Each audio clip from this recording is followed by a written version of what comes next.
Nós vamos começar uma série de exposições no livro de Colossenses, e eu convido você a abrir a tua palavra em Colossenses, capítulo 1. Colossenses, capítulo 1. Obviamente que o sermão da manhã é sempre um pouco mais curto, mas dá para caminharmos um pouco nessa introdução da carta de Paulo à igreja que se localizava na cidade de Colossos. À noite vamos continuar e assim domingos sucessivos. Colossenses 1, de 1 a 5. Colossenses 1, de 1 a 5.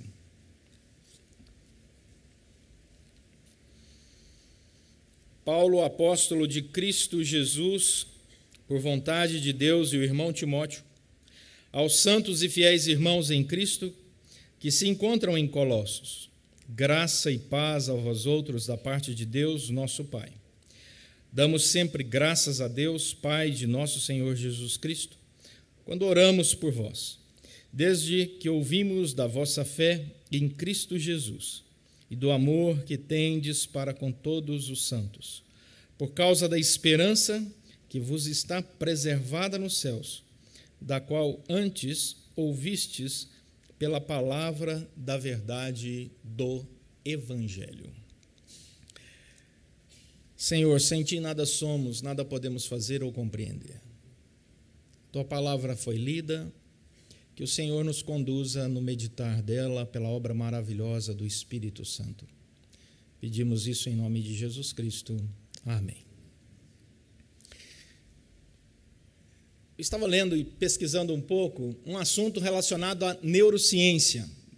Tem várias vertentes interessantes e eu tentei aqui trazer um resumo para que você pudesse perceber quão curioso é a atenção dentro do cérebro humano, como é que funciona o processo de atenção dentro do cérebro humano. Nós, no nosso cérebro, temos duas redes de atenção. Uma é chamada de rede de atenção dorsal. Então, o cérebro, nesse momento, ele faz o que vocês estão fazendo agora. Ele presta atenção no que vai ser dito, presta atenção naquilo que você está lendo, presta atenção no filme que você está assistindo. Toda a sua disposição está nessa direção. Assim eu espero. É a rede de atenção dorsal. Mas aí existe um probleminha, que é o outro lado, que é a rede de atenção ventral. E o que é a rede de atenção ventral? É quando o seu cérebro se desvia da atenção por um barulho alto, por exemplo. Você está almoçando, você está jantando na sua casa, de repente escuta um barulhão, bum! O que você faz na hora? Assusta, olhando para o lugar de onde vem o som. Essa é a sua rede de atenção ventral. Tem a ver com a guinada imediata daquilo que você estava focado para outra direção. Você muda o seu centro de atenção, que eu espero que não aconteça nessa manhã. Então, a rede de atenção ventral, ela é sempre algo que te desvia da atenção dorsal. A ventral pode acontecer também por um fator interno, físico. Por exemplo, você está num culto, e o culto chega meio-dia e meia, 13h, o pastor está pregando e você começa a ser lembrado que existe uma coisa chamada, olha aí que maravilha, isso aqui é memória, almoço. E aí a sua rede de atenção ventral entra em cena por uma questão biológica. Eu estou usando só a fome, poderia usar outros exemplos. E aí você começa a se distrair. Quando é que a maturidade chega? A maturidade chega quando a atenção ventral é vencida pela atenção dorsal. Eu estou com fome, mas eu vou ficar focado aqui. Eu estou com vontade de sair, tomar uma água, mas eu vou ficar sentado aqui, vou prestar atenção. Essa luta do cérebro acontece. Muitas vezes você está lendo um livro, e você está com aquela atenção dorsal lendo o livro e, de repente, você começa a pensar em outra coisa, é a ventral entrando. Você tem que voltar e dizer, não, estou focado aqui. Bom, eu achei esse assunto muito interessante, comecei a ler algumas teses de universidades brasileiras na área de mestrado, doutorado, que foram escritas nisso, e entrei na atenção dorsal, né? Mas aí a tensão ventral me lembrava sempre que estava na hora de fazer outra coisa. Bom, por que eu estou falando disso? Como sempre, porque eu não tinha nada para falar, arranjei esse assunto para falar. Não é verdade. O apóstolo Paulo aqui, ele está chamando a atenção da igreja de Colossos para aquilo que é fundamental. Como se Paulo dissesse, não se distraia. Não perca o foco da caminhada cristã. O apóstolo Paulo não conhecia a igreja da cidade de Colossos. Quem plantou a igreja na cidade de Colossos foi Epáfras, que tinha sido treinado pelo apóstolo Paulo. Então, a carta à igreja em Colossos, a carta aos Colossenses, é uma carta dirigida na autoridade do Espírito Santo de Deus, e Paulo vai deixar isso muito claro. E aquela igreja atentamente recebe as instruções do apóstolo Paulo, porque já sabia da história e autoridade de Paulo pelo seu pastor, fundador, plantador da igreja, chamado Epáfras. Epáfras foi visitar o apóstolo Paulo, saiu de Colossos. Colossos ficava a 200 quilômetros da cidade de Éfeso, que fica no litoral da Turquia, cruza o mar Egeu, vai até a Grécia. Da Grécia, ele chega à Itália, em Roma, e encontra o apóstolo Paulo preso. E diz para o apóstolo Paulo tudo o que estava acontecendo na igreja de Colossos.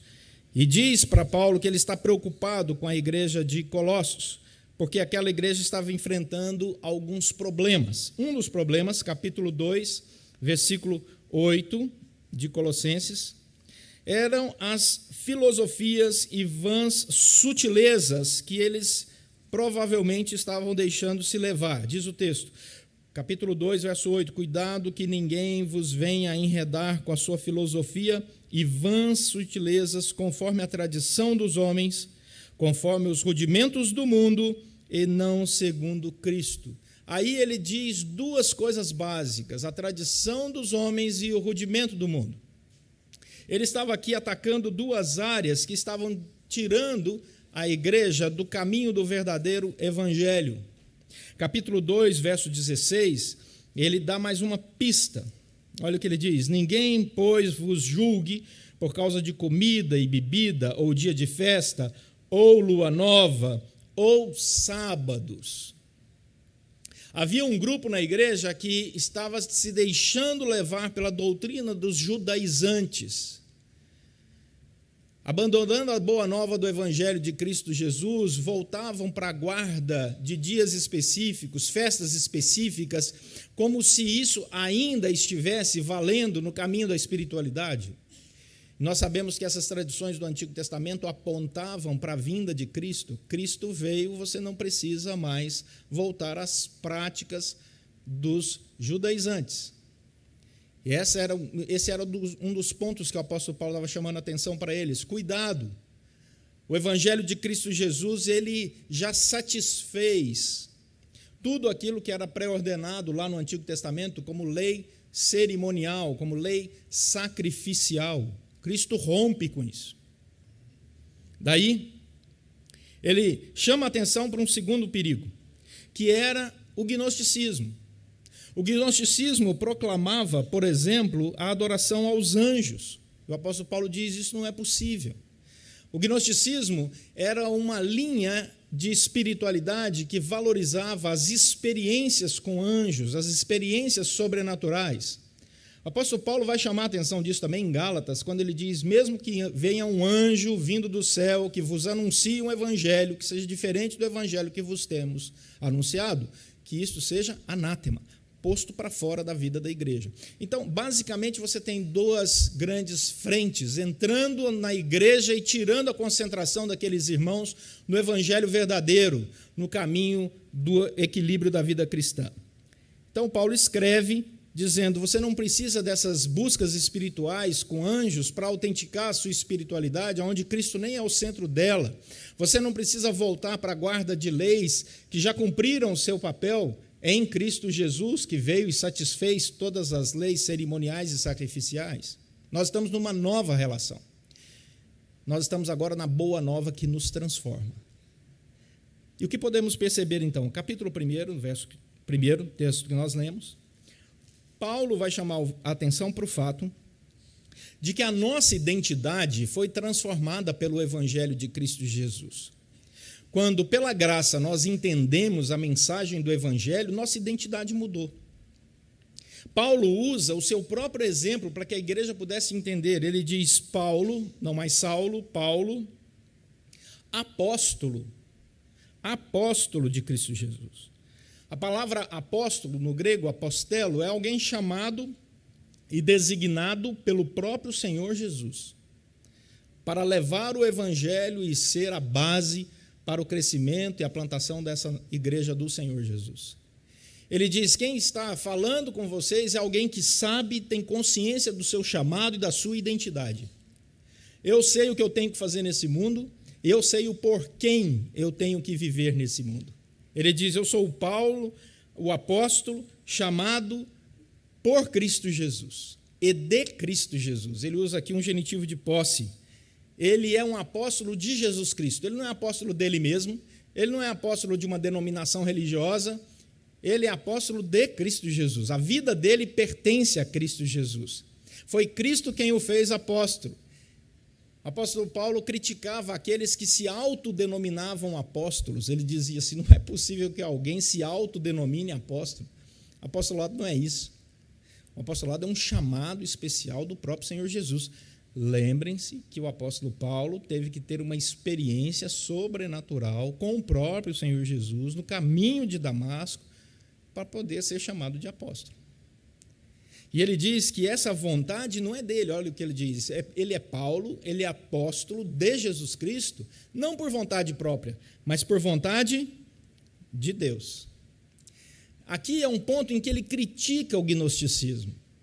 Ele já dá aqui uma primeira, cutucada nos gnósticos.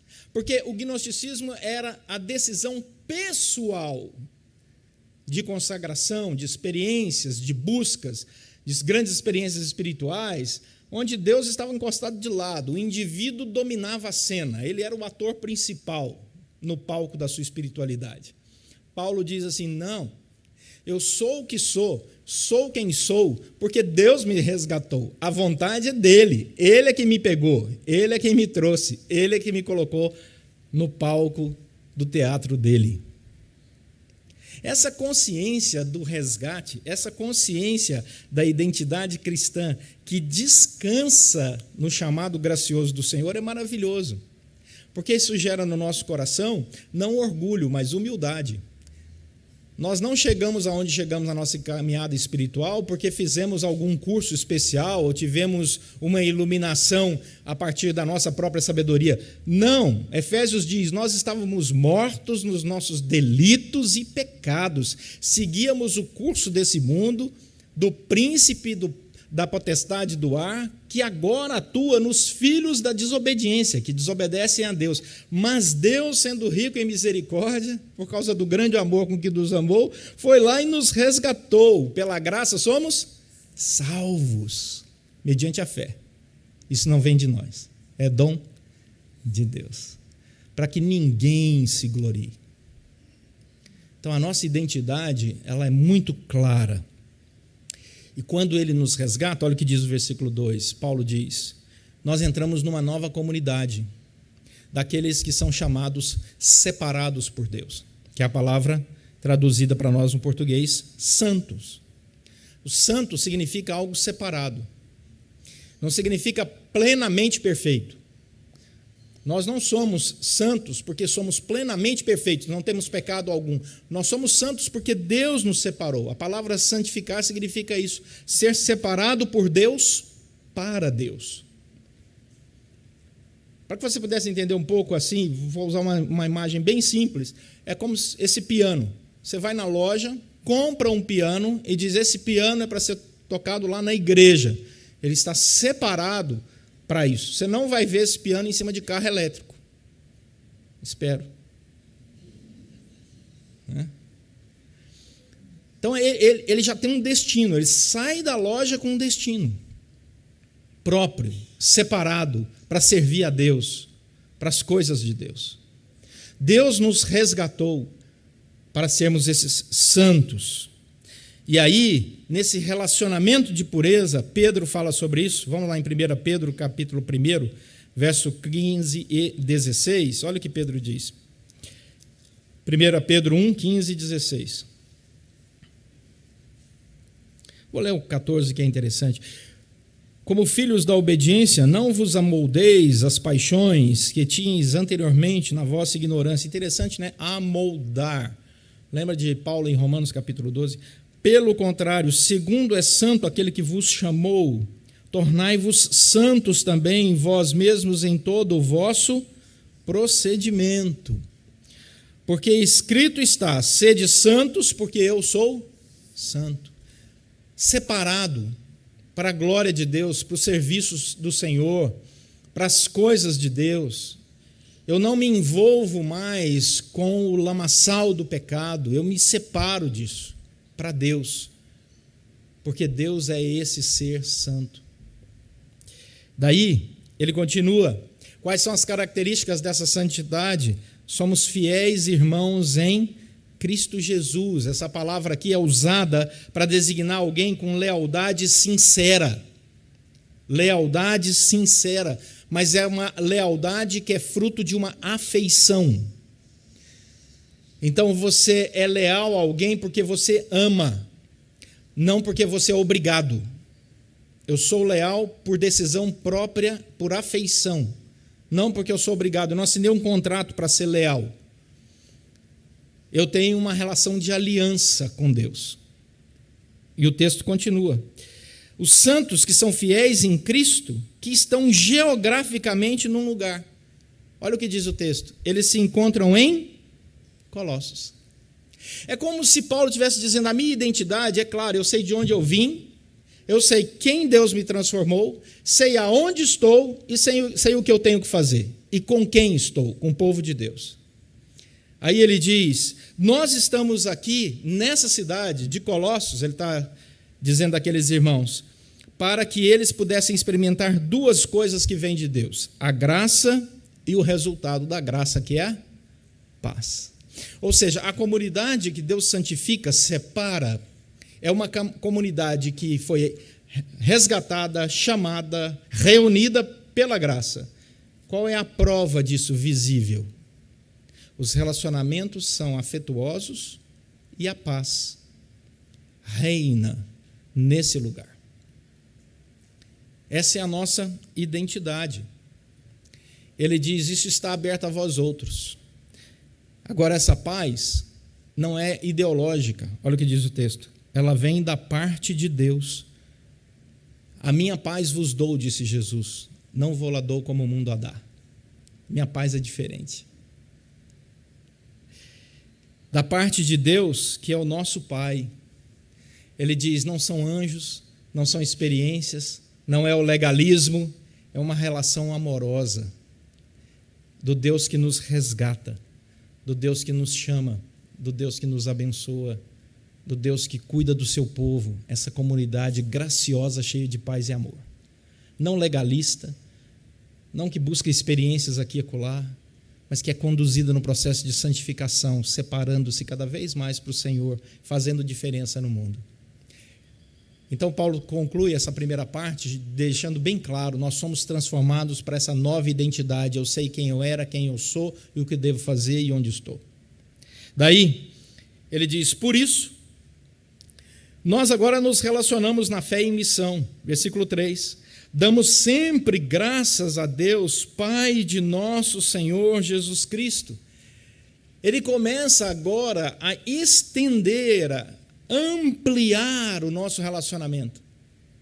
Ele nos insere na comunhão da Santíssima Trindade. E ele diz que nós entramos nessa comunhão da Santíssima Trindade como igreja através da oração. Olha o que ele diz. Quando nós oramos por vós, a oração, ela conduz a igreja à presença do Deus Pai, Filho e Espírito Santo. Nós oramos em nome de Jesus ao Deus Pai, e o Espírito Santo responde aos nossos corações pela palavra dele, pela condução dele, na intimidade dele. A oração faz isso. Por isso que a oração é tão importante. Ela nos dá essa a companhia maravilhosa na Santíssima Trindade não é apenas relacional com os nossos irmãos, mas é uma igreja que pela oração entra na presença de Deus. Mas ela não é apenas essa igreja contemplativa em oração, ele diz mais. A nossa identidade, ela é prática. Olha o que ele diz no versículo 4. Fico feliz e oro por vocês, desde que ouvi da vossa fé em Cristo Jesus e do amor que tendes para com todos os santos. A fé de vocês, ela está sendo testemunhada pela obra de vocês. Mas não é uma obra legalista. Lembra que ele está criticando o legalismo. Ela começa com amor. Porque se eu não tiver amor, não adianta entregar o meu corpo para ser queimado, conhecer toda a ciência, falar todas as línguas. Lembra 1 Coríntios, capítulo 13? Então, o amor, ele vai como esse vínculo da perfeição sadio, que Cristo estabelece no meio do seu povo. Então, agora nós somos essa comunidade resgatada, com plena identidade, na comunhão com a Santíssima Trindade, essa paz, essa alegria contagiante. E Paulo diz assim, desde que ouvi da fé, do amor de vocês em Cristo Jesus, com todos os santos, perceba, é como a chuva, né? A água que cai do céu esparrama pela terra, rega a terra, faz brotar essa terra. Esse é o relacionamento. A fé em Cristo Jesus, ela se transforma em coisas práticas, em atitudes práticas, nas palavras, nas atitudes, nos relacionamentos. E isso tudo acontece de maneira sadia. Jesus Cristo falou em João capítulo 13, verso 35, que nós seríamos conhecidos como discípulos se nós tivéssemos amor de uns para com os outros. Qual é a característica da igreja? É uma igreja amorosa, uma igreja carinhosa, uma igreja que recebe bem. Por quê? Porque aqui ninguém se sente melhor que o outro. Quando uma pessoa entra numa igreja verdadeira e não tem ainda experiência com o evangelho, entra e diz assim, eu fico meio envergonhado porque aqui só tem santo. Deixa eu te explicar o que é santo aqui. Não fique envergonhado, não. Nós somos aqueles que Deus nos chamou e resgatou pela sua graça. Todo mundo aqui é um pecador redimido no caminho da santificação. Bem-vindo ao clube, pela graça de Deus. E aí ele continua. A fé, o amor, está faltando uma palavra, não está? Versículo 5. Qual é o tripé que Paulo diz lá em 1 Coríntios? Fé, amor e a esperança. E ele diz isso no versículo 5, por causa da esperança que vos está preservada nos céus, da qual ouvistes, e pela palavra da verdade do evangelho, ela tomou conta do coração de vocês. Ou seja, nós não somos apenas uma comunidade chamada que veio das trevas para a sua maravilhosa luz, para viver no meio do povo santo, em graça, em paz, em alegria, servindo ao próximo, na unidade da Santíssima Trindade, em oração. Não, nós também somos um povo que sabe para onde está indo. Nós temos uma viva esperança da Nova Jerusalém. Não é apenas uma vida maravilhosa em abundância aqui na terra, é vida eterna. Ele vai ampliando os horizontes da nossa identidade e ação. E aí, a pergunta que não quer calar, vem para fechar. Tá bom, pastor, mas o que a gente leva para casa? Eu quero voltar à atenção dorsal e à atenção ventral. O que a gente leva para casa, não se perca com os barulhos do mundo. Não se perca com os barulhos da sua alma. Não perca o foco da fé em Cristo Jesus, por qualquer que seja a sua necessidade, comida, bebida. A Bíblia diz, somos muito mais que isso. O próprio Senhor Jesus falou sobre isso. Somos muito mais que isso. Veja a grande transformação do Evangelho. Veja o que Deus fez e tem feito na sua história e ainda fará.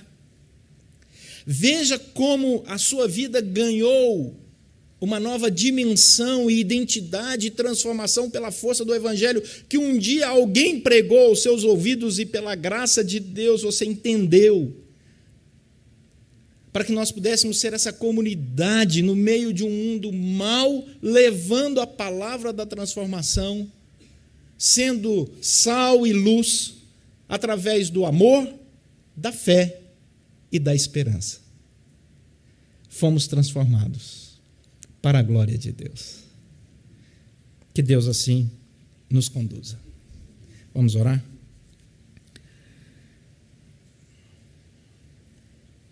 Obrigado, Senhor, por tudo que o Senhor fez, tem feito e fará. Que o Senhor seja sempre engrandecido em nossa caminhada. Que nunca nos esqueçamos de nossa identidade, nova identidade, pois nascemos de novo em Cristo Jesus. Tira os nossos pés, ó Deus, dessas armadilhas que estavam rondando a igreja na cidade de Colossos, mas que continuam ativas nesse mundo que vivemos. Mantenha, ó Deus, a nossa caminhada firme em Ti, pois queremos produzir frutos segundo a Tua graça e para a Tua glória, em nome